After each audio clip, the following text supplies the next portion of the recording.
혹시 두 분 마이데이터라고 요즘 이슈되고 있는 내용 들어본 적 있으세요? 저는 광고에서 한번 본 적이 있는 것 같아요. 은행 광고에서. 은행 광고에서. 네, 본 적이 저는 뭐 그 은행 계좌 같은 걸 한꺼번에 뭐 이렇게 관리할 수 있는 거 그거 아닌가요? 뭐 자세하게 모르겠어요, 네, 솔직히. 저도. 그렇죠. 네. 이제 보통은 마이데이터라는 단어는 많이 들어봤는데 네. 정확히 어떤 개념인지는 확인해 본 적이 네. 없을 거예요. 그래서 오늘은 일단은 그 마이데이터에서 이야기를 해볼 건데요. 마이데이터라고 한다는 거는 이제 개인정보 데이터 활용 체계가 이 기관 중심에서 정보 주체 중심으로 넘어간다라고 생각을 하시면 될 것 같은데 과거에는 이렇게 데이터를 갖고 있는 주체가 기업들이 중심이 됐었어요. 그래서 뭐 우리은행이면 우리은행, 신한은행이면 신한은행, 나아가서 뭐 증권사면 증권사 이 친구들이 다 자기들의 정보를 갖고 있고 그거를 그 안에서만 활용할 수 있는 경우가 되게 많았는데 네. 이제는 그 주체가 너네들이 내 정보를 그냥 활용하는 게 아니라 내가 그 정보를 갖고 와서 확인할 수 있게끔 하자라는 그 개념으로 사용의 주체가 좀 바뀌었다고 생각하시면 좋을 것 같아요.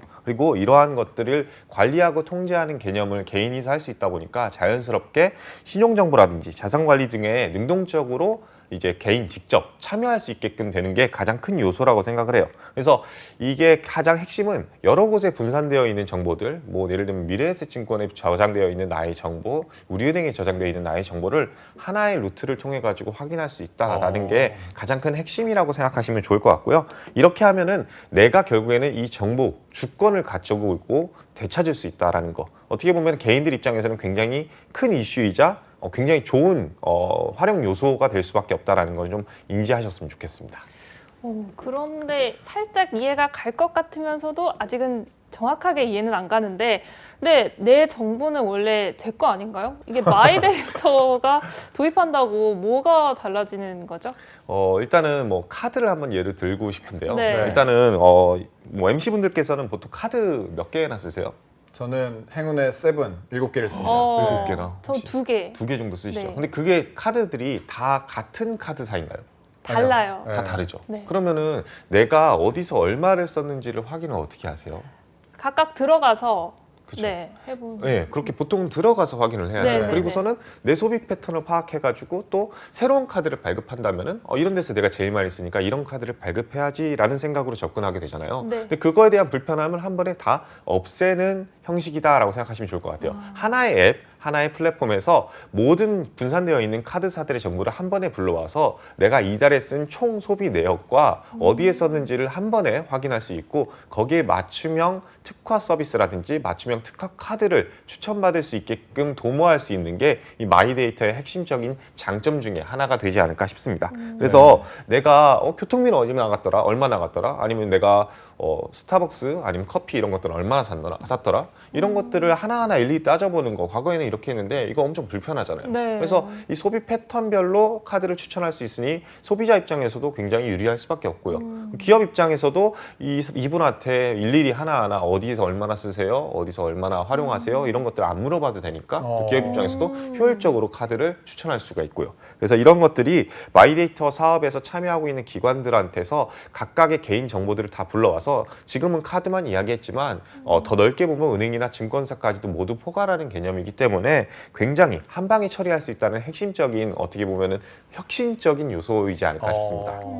약간 뭐 개인적으로 생각했을 때 한 방에 불러와서 볼 수 있다라고 하면 내가 뭐 예를 들어서 커피를 한 달에 알고 봤더니 한 40만 원어치 마셨네. 약간 이런 것도 좀 와닿을 수 있는 그런 개인정보를 불러올 수 있다는 거죠. 네, 맞습니다. 그래서 이제 어떻게 보면 좀 처음에는 무섭네요. 카드사만 네. 말씀을 드렸는데 이제는 나중에는 그렇게 소비가 한 달에 얼마 이러는지를 다 전 금융사를 다 통합해서 확인할 수 있으니까 충격을 더 받겠죠. 그러네요.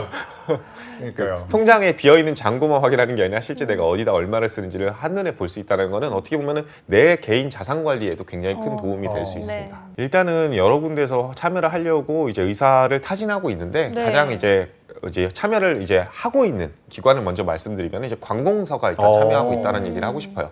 과거에 이제 여러분들 특히나 사업자라든지 아니면 개인 자영업자 같은 분들 같은 경우에는 일일이 은행 갔을 때 막 사업자 등록 증명이라든지 소득금액 증명원을 발급받아 가지고 제출해야 되는 그런 불편함이 있었거든요.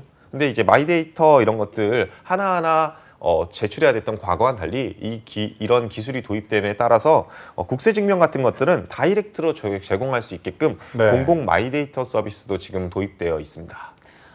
근데 제가 얘기를 들어보니까 제가 최근에 오픈 뱅킹이라는 걸 써본 적이 있는데 오, 네. 그 뭐 은행사에 뭐 썼던 것들 다른 은행에서도 이체시킬 수 있고 이런 거더라고요. 근데 그런 거를 어떻게 좀 확장한 개념이라고 봐도 될까요? 맞습니다. 이제 그거를 확장한 개념은 사실이고요. 이제 그거는 과거에는 이제 그거는 아직까지는 오픈 뱅킹은 뱅킹, 즉 은행들끼리만 연결되어 있는 이체 서비스라고 생각하시면 네. 될 것 같은데 이 마이데이터 같은 경우에는 거기에서 좀 더 확장판, 그러니까 단순히 이체라든지 예금 쪽만 하는 것이 아니라 그걸 넘어서 카드사, 증권사, 보험사, 나아가서는 관공서, 그리고 지금은 그 범위가 점차적으로 계속해서 확대되고 있기 때문에 추후에는 정말로 네이버라든지 카카오도 참여할 수 있는 가능성이 굉장히 열려있는 무궁무진한 사업의 영역입니다. 일단은 이게 취준생들이 제일 많이 오해하는 부분이 있는 게 네. 마이데이터 이미 토스에서 제일 먼저 한 거 아니냐, 카카오뱅크에서 먼저 한 거 아니냐라고 네. 하면서 나 실제로 대출 받아봤는데 그냥 카카오뱅크에서 대출하니까 일일이 클릭 안 해도 한 번에 대출이 다 되던데 그것도 똑같은 마이데이터 불러와가지고 하는 거 아니야? 라고 하시던데 이거는 사실 스크래핑 시스템이에요. 네. 그거는 뭐냐면 내가 공인인증서를 등록을 해놓으면 그 공인인증서로 카카오뱅크에서 혹은 토스에서 대신해서 각각 기관에 들어가서 대신 접속을 해줘서 네. 일일이 불러오는 시스템이었다고 생각하시면 좋을 것 같아요. 네. 그래서 이거는 하나하나 로그인을 다시 해서 정보를 캐오는, 그래서 시간도 굉장히 오래 걸릴 뿐더러 어떻게 보면 내 공인인증서가 여러 군데에 쓰일 수 있다는 단점이 있었겠죠. 그래서 대리 접속이라는 개념이 있었는데 이 마이데이터 같은 경우에는 이제 API를 활용하기 때문에 어떻게 보면은 굉장히 넓은 범주에서 접근할 수 있다는 게 가장 큰 장점이라고 생각을 해요. 그래서 다양한 정보가 공유될 수 있다. 그러니까 공인인증서로 접속할 수 있는 기관들만 한정되는 것이 아니라 내 개인이라는 거의 정보 조회 동의만 이루어질 수 있다면은 신뢰할 만한 정보기관이 여러 군데에서 정보를 획득해 올 수 있다. 그러니까 이거는 단순히 금융기관에만 한정되는 것이 아니라 뭐 네이버라든지 카카오라든지 나중에는 다음 지도라든지 다방이라든지 하는 데까지도 영역이 확장될 수 있다는 게 가장 중요한 거고요. 네. 그런 것들이 어떻게 보면 데이터 양이 늘어나면서 내 정말 세밀한 자산관리 영역이 될 수도 있고 금융상품 추천 같은 것들도 확실히 이루어질 수 있다는 거 좀 인지하시는 게 좋습니다. 네, 맞습니다. 네. 이제 작년에 사실은 이게 데이터 3법이 통과된 건 맞고요. 네. 작년부터 준비해 온 거는 사실입니다. 하지만 중요한 것은 이게 시범 사업으로 서비스를 시작한 거는 올해 12월 1일부터 시범 서비스가 시작이 됐고 정식 서비스 출범은요 내년 1월 1일입니다. 그렇기 때문에 사실상 올해 하반기와 내년 상반기까지는 계속해서 이슈일 수밖에 없거든요. 네. 그 이슈라는 거는 여러분들이 아셔야 되는 거는 채용이나 취업 전반에 걸쳐서 영향을 줄 수밖에 없다라는 사실 꼭 인지를 하셔가지고 핫트렌드로서 좀 기억을 해놓으시는 게 좋다. 저는 이렇게 생각합니다. 제가 이제 많은 기관들에서 냈던 것들을 확인했거든요. 뭐 자기소개서면 자기소개서, 면접이면 면접. 근데 이제 아무래도 채용 규모가 제일 크고 디지털 선두주자라 불리는 기관 한 군데. KB국민은행을 좀 예를 들고 싶은데요. 네. 국민은행 같은 경우에는 이번에 사전 과제로 PT를 제출을 했어요. 네. 그래서 뭐 PT 같은 경우에는 최근 본인이 관심 있게 주시하고 있거나 학습한 경험을 했던 디지털 금융 중 한 가지를 선택해서 특성 및 장단점을 분석하고 디지털 격차가 발생하는 주요 원인과 격차를 해소할 수 있는 방안에 대해서 기술하세요라고 했는데 이 디지털 금융 중 한 가지 선택하라고 하면서 이 디지털 금융의 선택사항을 크게 핀테크, ICT, 메타버스 이런 것들을 추천했지만 가장 중요한 것 중에 한 가지로 마이데이터도 함께 표시가 되어 있었어요. 그리고 실제로 같이 준비했던 친구들이나 아니면 관심 있던 친구들 대부분이 네. ICT, 핀테크 이런 것들은 좀 더 범위가 넓잖아요. 네. 그래서 메타버스라든지 그리고 이 마이데이터를 선택하는 경우가 굉장히 많았고요. 뭐 실제로도 이런 분들이 좋은 결과를 받았던 것도 사실입니다. 일단은 장점 같은 경우에는 앞서 말했던 부분들이 어떻게 보면 제일 큰 장점인 것 같아요. 네. 첫 번째는 이제 모든 금융 정보를 한 곳에서 확인할 수 있다. 네. 이게 일단은 가장 큰 장점인 것 같아요. 은행, 카드사, 금융투자사, 증권사 뭐 여러 군데에 이제 분산 저장되어 있던 나의 정보를 한눈에 확인할 수 있으니까 내가 잃어버렸던 돈도 찾을 수 있는 거고요. 아니면은 실시간으로 확인하면서 내가 한 달에 소비 내역도 확인할 수 있는 거. 종합적인 자산 관리가 내 스스로 이루어질 수 있다는 게 가장 큰 장점인 것 같고요. 두 번째는요, 이러한 자산 내용을 바탕으로서 더 세밀하게 네. 이제 이루어질 수 있다는 거죠. 과거에는 이제 하나하나 일일이 은행들 찾아다니면서 내가 소비가 얼마고 소득이 얼마예요 이렇게 다 증빙을 했어야 되는데 지금은 이제 그냥 한눈에 확인했기 때문에 아 이런 상태고 이 정도의 소비가 있고 이 정도의 소득이 있고 이 정도의 부채가 있으니까 이런 상품 가입하세요라고 은행 입장에서도 추천을 받을 수가 있겠죠. 그래서 이런 부분들이 가장 큰 장점이고요. 마지막으로는 이렇게 그러면 자료가 많아지고 정보량이 많아지면은 기관 입장에서는 당연히 좋을 수밖에 없어요. 어떻게 보면은 맞춤형 상품 같은 것들도 생성해낼 수가 있거든요. 네. 그래서 기업 입장에서는 새로운 상품이나 서비스들을 만들어낼 때 과거에는 그냥 우리 안에 한정되어 있는 데이터로 새로운 금융 상품을 출시했는데 이제는 전체적으로 더 많은 데이터 양을 바탕으로 더 세밀하고 더 고도화되어 있는 개인형 맞춤 포트폴리오 자산 설계가 이루어지면서 그와 관련된 상품과 서비스들을 개발할 가능성이 굉장히 높아졌습니다. 그래서 네. 이런 부분들이 어떻게 보면 이제 마이데이터의 가장 큰 핵심 장점이지 않을까 싶습니다. 네. 근데 뭐 장점이 있으면 단점도 그렇죠. 있겠죠. 근데 저는 보다 보니까 좀 너무 많은 정보를 음. 동의를 하는 게 아닌가 뭐 그런 생각이 좀 들던데 맞습니다. 단점은 어떤 건가요? 저는 이제 그 부분이 사실 제일 네. 큰 걱정이기도 합니다. 아무래도 내 개인 정보를 너무 많이 동의를 하다 보면요, 한편으로는 당장 드는 생각은요, 지나치게 개인 정보가 많이 노출되는 거 아닌가라는 생각이 들 수밖에 없거든요. 엄밀히 따지면은 예를 들면은 동의 내역을 자세히 살펴보시면요, 내 소비 내역이라든지 결제 내역까지도 다 확인할 수 있게끔 동의를 하는 거거든요. 근데 사람들 중에 내가 어디서 얼마나 소비했는지, 내가 오늘 아침에 귤을 5,000원 주고 샀는지 안 샀는지를 그러니까요. 남들한테 보여주고 싶지 않은 사람들도 분명히 네. 존재하거든요. 그래서 그런 부분들에 있어서는 어떻게 보면은 개인들이 어느 정도 희생은 감수해야 되는 부분이 되지 않을까. 물론 이제 정부에서는요, 이런 것들을 좀 우려사항을 덜고자 익명으로서 프로세스를 만든다라고 해서 현재는 익명 코드로 이제 정보가 왔다 갔다 하는 개념으로 접근되고 있는데 이것이 실생활에 완전히 적용돼서 내가 그런 거에 대한 안전하다라는 인식이 생기기까지는 조금은 시간이 더 걸리지 네. 않을까 싶고요.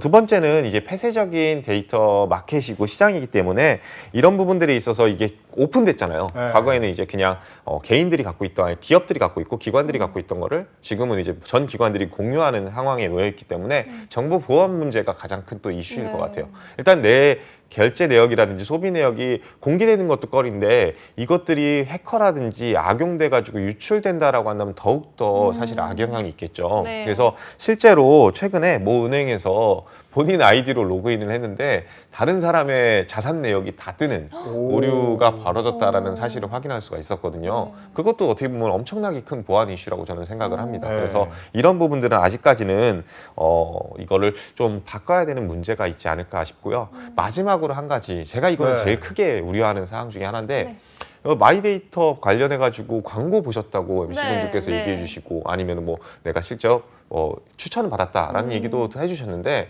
그런 것들을 위해서 너무 많은 마케팅을 하고 있지 않나. 실제로 저 같은 경우에도 이제 우리은행 출신이다 보니까 네. 뭐 우리은행에서도 연락이 엄청 오고 막 하나은행이나 뭐 다른 이제 취준생들 이미 합격했던 취준생들한테 엄청나게 연락이 와가지고 상품 뭐 준대요 가입하세요 막 이런 얘기를 진짜 많이 합니다. 막 차도 걸고 아이패드도 걸고. 그러니까요. 근데 사실은 그 비용 어디서 나오는 걸까요? 결국에는 소비자들의 어떻게 보면 지출에서 나올 수밖에 없다라는 사실. 마케팅 비용이 고도화되면 고도화될수록 결국에는 이 책임의 전가, 이 비용의 전가는 고스란히 다시 또 소비자한테 전가될 수밖에 없다는 점이 조금은 아쉬운 점이 아닐까 싶습니다. 이제는 마이데이터 마케팅이 아니라 그 안에 있는 내밀한 기술. 사실 우리는 스마트 컨슈머니까 좋은 서비스와 좋은 혜택이 있으면 누구든지 이용할 만한 그렇죠. 가치를 갖고 있기 때문에 조금 이런 것들은 보완해야 되지 않을까 싶습니다. 일단은 마이데이터 사업 자체가 의료나 교육 같은 경우, 일반 기업 같은 경우에도 이제 확장될 가능성이 굉장히 무궁무진합니다. 그래서 앞서 제가 이제 보험사도 이제 이런 데이터를 받아온다 그랬잖아요. 그래서 보험사 데이터 받아오는 것들도 굉장히 많고요. 제가 이제 일례를 좀 들어드리는 게 제일 좋을 것 같아서요. 가장 중요한 거는 이제 출퇴근 이동 경로랑 자산 내역 바탕으로 추천 서비스가 이제 새롭게 도입될 가능성이 커지고 있다라는 제가 이제 이슈를 봤었어요. 네. 분명히 나는 이제 가는 루트라든지 평소에 움직이는 동선이라는 게 분명히 한정돼 있을 거 아니에요. 네. 그래서 지도 데이터를 그리고 이동 데이터를 받아오고요. 그리고 내 관련되어 있는 금융 자산 내역을 받아오고 나면요. 부동산 관련되어 있는 어플리케이션이라든지 부동산 관련 회사에서 그 이동 동선 간에 가장 가깝고 가장 싸고 가장 내 금융 상태에 맞든 맞춤형 전세 매물을 추천해 준다면 어떨까요? 와. 이런 것들까지도 가능해진다라는 것들은 어떻게 보면 굉장히 큰 이슈일 것 같고요. 식품기업도 예를 들고 싶어요. 식품기업 같은 경우에는 배달앱에서 평소 내가 어떤 것들을 야식 메뉴로 주로 사는지 네. 아니면 점심에는 어떤 메뉴를 주로 사는지를 네. 보고서는 그 내용을 바탕으로 오늘의 반찬을 추천해주는 개념으로서 마이데이터가 또 활용될 수가 있죠. 그러니까 말 그대로 내가 갖고 있는 모든 소비 패턴과 생활 패턴에 대한 데이터를 통합해서 부르는 명칭이라고 생각하시면 좋을 것 같아요. 마이데이터는. 그래서 네. 영역이 더욱더 무궁무진하고 확장 가능한 영역이 광범위하다라는 얘기를 꼭 강조하고 싶어서 오늘 주제로 선정했습니다. 네. 네. 저는 둘 다 공존한다고 어. 생각을 합니다. 일단은 은행 입장, 이렇게 큰 규모의 기업 입장에서는 위기일 가능성이 굉장히 더 많다라고 저는 생각을 하거든요. 왜냐하면 실제로 은행 어플리케이션에서 마이데이터 지금 실제 시범 사업자로 선정된 곳들 참여한 걸 보면요. 아직까지는 은행 주식계좌, 카드 결제 내역, 보장보험, 대출금리 이 정도만 확인하는 용도로만 지금 활용이 되고 있거든요. 네. 근데 만약에 핀테크 기업이라든지 신규 신사업 서비스들을 진짜 획기적으로 내놓는 것도 있다고 한다면요, 진짜 무한 경쟁 궤도에 오를 수밖에 없어요. 그리고 이런 것들은 결국에는 비대면으로서 승부수를 던지는 많은 은행들이 존재한다라는 거고, 이거는 은행 입장에서는 이길 자신이 있어라고 생각할지 모르겠지만 취준생 입장에서는 그만큼 오프라인에서 내 경쟁력이나 내용들이 사라지는 거 아니야라는 생각이 들 수밖에 없거든요. 그리고 은행들도 그걸 알기 때문에 실제로 채용 시장의 경직으로 이어지는 경향을 보이고 있어요. 네. 실제로 2015년 기준 전국에 한 7,200여 개 정도의 점포가 존재했었거든요. 시중은행 대상으로. 네. 근데 지금 올해 기준으로 봤더니 6,100개까지 줄었어요. 그러니까 지금 불과 5년 사이에 1,000개 이상이 줄었다는 건데 그 과정이 더욱더 이렇게 더 많이 지속되지 않을까. 그러니까 네. 취준생 입장에서는 좀 위기의식을 느껴야 되지 않을까라는 생각은 어쩔 수 없이 하게 되는 것 같습니다. 네.